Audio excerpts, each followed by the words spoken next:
Treasure Island. Chapter 2. Black Dog appears and disappears.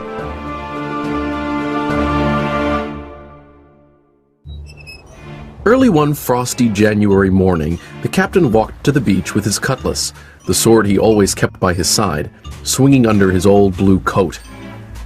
He carried his brass telescope under his arm, and he had his hat tilted back on his head. The old man's breath hung in the air like smoke. Mother was helping my sick father upstairs, and I was setting the table for the captain's breakfast, when the door opened and a pale, greasy-looking creature walked in. He was missing 2 fingers from his left hand, and he wore a cutlass too, but he didn't look like a seafaring man. "May I help you, sir?" I asked. "I'll have some rum," he said. "Are you setting that table for my mate Bill?" "It's for the captain," I said. "Well," he said, "I expect Bill might like to be called Captain. Does your captain have a scar on one cheek and a pleasant personality when he's drunk? Has he a sea chest that he guards most carefully?" I nodded. "Now, my lad, tell me, is my mate Bill here?"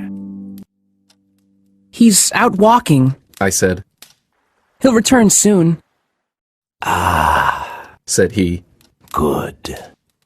The stranger hung around the door like a cat waiting for a mouse. Once, when I stepped outside, a change came over his face, and he angrily said, "Get back in here." Then, he suddenly became very polite, half smiling and half sneering. "You're a good boy. He patted my shoulder. I have a son of my own." Then, the stranger looked out the window and said cheerfully, "Ah, here comes my friend Bill. Let's move aside, sonny, and we'll give Bill a little surprise, bless his heart." He pushed me back until we were both hidden behind the open door. I was very alarmed, but the stranger seemed frightened too. He swallowed hard and grabbed the handle of his cutlass, loosening the blade in its sheath. Unsuspecting, the captain marched in the door and across the room to the table where his breakfast lay. "Bill," the stranger said in a bold voice as he pushed me away. The captain spun around, and he became so pale that his nose was nearly blue. I felt sorry to see him suddenly turn so old and sick. "Black Dog," gasped the captain, looking as if he'd seen a ghost. "And who else?" the stranger said. "I'm here to see you, Billy, my old shipmate. It's been a while since I lost these 2 fingers." He held up his mutilated hand. "Well, you found me," the captain said, recovering. "Here I am. What do you want?" "Let's just sit down over there and talk like old shipmates, Billy Bones," Black Dog said. Then Black Dog looked at me. "Leave us. And I don't want to see you listening to our conversation, sonny." I left them at the table, but I did my best to pick up a word or two from where I waited at the bar. I heard mostly curses from the captain. "No, no, no!" he cried. "If I'm going to hang, then everyone will!" They shouted and swore and began to fight, knocking over a chair and table. I ran over to watch as their cutlasses clashed. Then Black Dog let out a cry of pain. He turned and started to run with the captain right behind him. Blood was streaming from Black Dog's left shoulder as he sprinted through the door. The captain took aim with his cutlass and threw it at Black Dog, and he might have split Black Dog's head in half, if not for our big sign saying Admiral Benbow.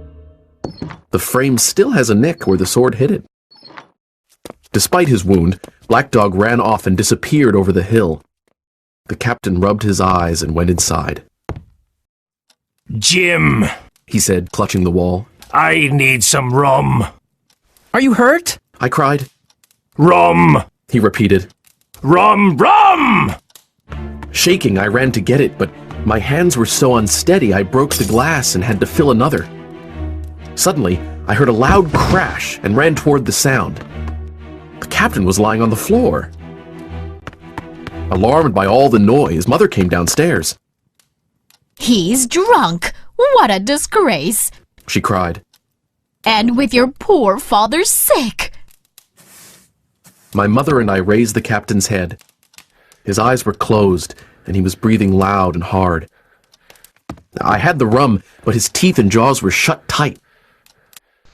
We were relieved when the door opened, and we saw Dr. Livesey here to visit Father. Oh, Doctor, Mother cried. He looks as if he's had a stroke, said the doctor.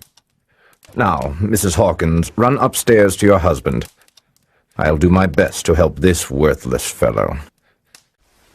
The doctor had just loosened the captain's collar when the old man awoke. The captain recognized the doctor and frowned, and then he saw me. Where's Black Dog? He asked, trying to raise himself up. There's no black dog here, said the doctor. You drank too much and had a stroke. Where is he? The captain gasped. Listen to me, the doctor said. One drink won't kill you, but keep drinking one after another and you'll die. Do you understand that? Die. We hoisted the captain upstairs and put him to bed.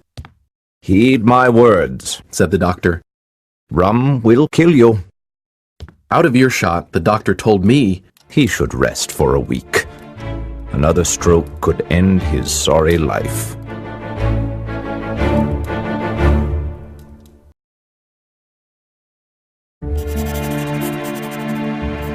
My name is Jim Hawkins, and Squire Trelawney and Dr. Livesey asked me to write down the whole story of Treasure Island from beginning. Jim, he said, I've been good to you.